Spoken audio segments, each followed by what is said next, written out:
Does the NSA collect any type of data at all on millions or hundreds of millions of Americans? No, sir. It does not. Not wittingly. There are cases where they could inadvertently, perhaps, collect, but not wittingly. You don't need privacy if you have nothing to hide. That was a common defense of government mass surveillance Edward Snowden faced during an Ask Me Anything session on Reddit. To this, Snowden responded with, "Arguing that you don't care about the right to privacy because you have nothing to hide is no different than saying you don't care about free speech because you have nothing to say." He just gave the right to free speech and the right to privacy equal standing. But in the digital world, privacy and free speech are even more closely related than that. Online privacy is free speech. If it wasn't, commercial internet would have never taken off, and we wouldn't have online banking or even services like Facebook, Amazon, or Android. But in the 1990s, the government fiercely attacked online privacy by classifying encryption software as a munition and regulated it as biological weapons or firearms. Exporting encryption was heavily restricted, required a government license, and made its implementation on the internet virtually impossible. At the dawn of the commercial internet, the digital realm was a war zone between hackers who believed computer technology should be free from centralized control and the alliance of the US government with big telco corporations who wanted to impose that control. The US government successfully launched a crackdown on hackers as a publicity stunt to claim more powers and control over the internet. Encryption became the public enemy of the law enforcement, and the government agencies were granted expansive authority over distribution of computer technologies. But the resistance was far from over. In 1991, Phil Zimmermann developed his first version of an encryption program called Pretty Good Privacy, designed to secure email communications, files, or even entire disks. 2 years later, Zimmermann was under criminal investigation for exporting munitions without a license and was barred from sharing his software on the internet. But the father of modern encryption knew better. Zimmermann published the whole PGP source code in a hardcover book distributed by MIT Press. In a digital form, PGP was an outlawed piece of software. Printed in a book, it was a free speech protected by the Constitution.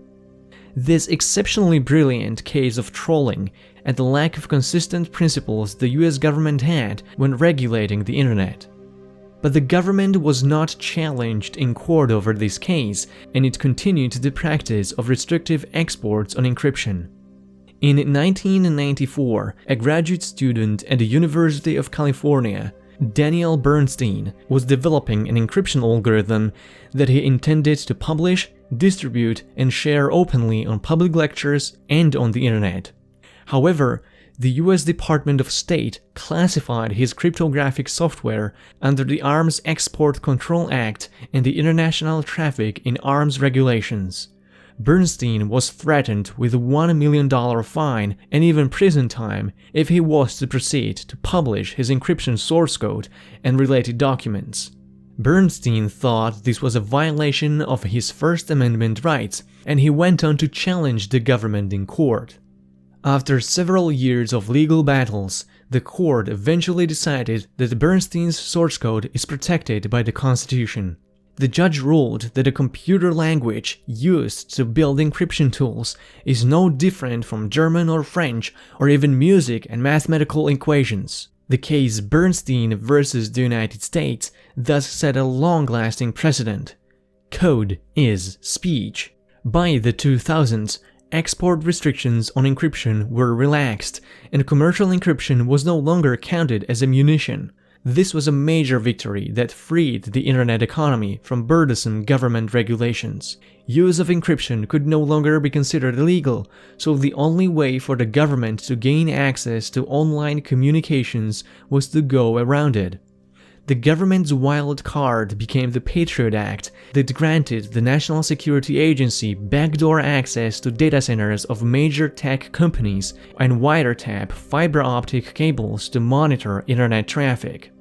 But the encryption is still there. You are still allowed to use, deploy, and distribute strong encryption to secure your data, and it's thanks to the enduring will of privacy advocates to win the case Bernstein versus the United States. So why are these old cases still relevant today? Because the argument that you have nothing to fear if you have nothing to hide still resonates. It sounds like common sense, but it's a fallacy. Free speech and privacy are not separable. Mass surveillance is a backdoor to the First Amendment. When you can monitor what everybody does on the internet, you can censor speech or manipulate discourse on a massive scale. Online privacy protects you from censorship. Encryption allows you to express yourself publicly but anonymously. It lets you develop and try ideas before you are comfortable to share them with others. It gives you a space with your own borders where you are free from judgment and control. The First Amendment grants you the right to encrypted speech. The goal of mass surveillance is to build government backdoor into encryption software so that they always have full access to your data. But it's technologically impossible to build a secure encryption with a universal key being held by a third party.